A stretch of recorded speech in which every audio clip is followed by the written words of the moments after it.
আসসালামু আলাইকুম।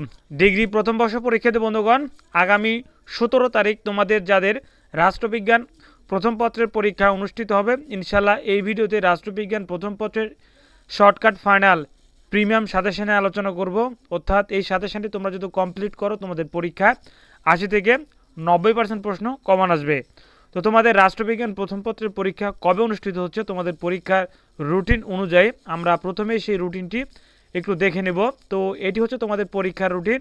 আমরা দেখতে পাচ্ছি আগামী 17 তারিখ সোমবার রাষ্ট্রবিজ্ঞান প্রথম পত্রের পরীক্ষা অনুষ্ঠিত হবে। রাষ্ট্রবিজ্ঞান প্রথম পত্রের বিষয়টির বিষয় কোড হচ্ছে 11-19-01। তো আমরা এই ভিডিওতে রাষ্ট্রবিজ্ঞান প্রথম পত্রের চূড়ান্ত শর্টকাট ফাইনাল সাজেশন অর্থাৎ A+ পাওয়ার মতো একটি সাজেশন নিয়ে আলোচনা করব। তাহলে চলো ভিডিওটির মূল অংশে যাওয়া যাক। তোমরা যারা এখনও রুবেল একাডেমি 360 ইউটিউব চ্যানেলটি সাবস্ক্রাইব করনি, অবশ্যই চ্যানেলটি সাবস্ক্রাইব করে সাথেই থাকবে। ইনশাল্লাহ তোমাদের প্রত্যেকটি সাবজেক্টের শর্টকাট এবং final premium suggestion long video আকারে প্রকাশ করা হবে। ডিগ্রি পাস প্রথম বর্ষ পরীক্ষা 2023 অনুষ্ঠিত হচ্ছে 2025। রাষ্ট্রবিজ্ঞান প্রথম পত্র বিষয়টির বিষয় কোড 11-19-01।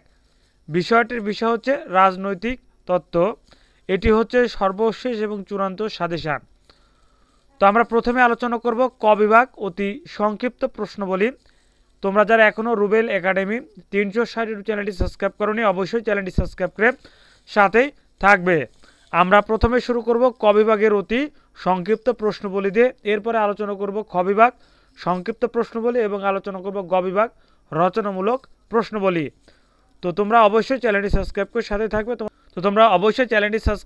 থাকবে। তোমাদের প্রত্যেকটি সাবজেক্টের শর্টকাট এবং A+ আর মধ্যে সাজেশন নিয়ে আলোচনা থাকবে ভিডিওতে।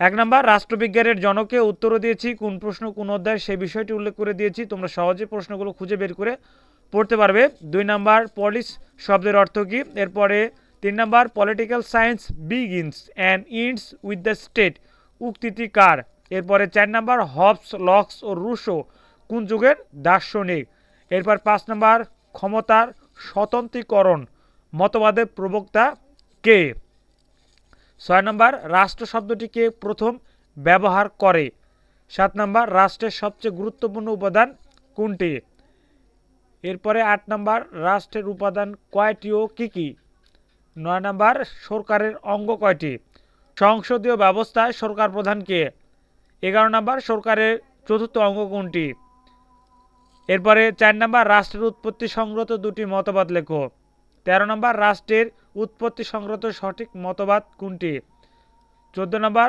Will not force is the basis of the state উক্তিটি কার। প্রিয় শিক্ষার্থী বন্ধুগণ, এই সাজেশনটি যেহেতু প্রিমিয়াম সাজেশন, তাই তোমাদের অবশ্যই এই সম্পূর্ণ সাজেশনটি নিতে হলে পারিশ্রমিকের বিনিময় নিতে হবে। স্ক্রিনে দেখানো হোয়াটসঅ্যাপ নাম্বারে যোগাযোগ করে অল্প পারিশ্রমিকের বিনিময়ে তোমরা রাষ্ট্রবিজ্ঞান প্রথম পত্রের এই সাজেশনটি সংগ্রহ করে নিতে পারো। ইনশাল্লাহ সাজেশনটি কমপ্লিট করলে ইনশাল্লাহ 80 থেকে 90% অর্থাৎ তোমরা এই সাবজেক্টে প্লাস তুলতে পারবে, অর্থাৎ প্লাস মার্ক তুলতে পারবে। তো সাজেশন নিতে চাইলে অবশ্যই স্ক্রিনে দেখানো হোয়াটসঅ্যাপ নাম্বারে যোগাযোগ করে সাথেই থাকবে। ধন্যবাদ। আসসালামু আলাইকুম।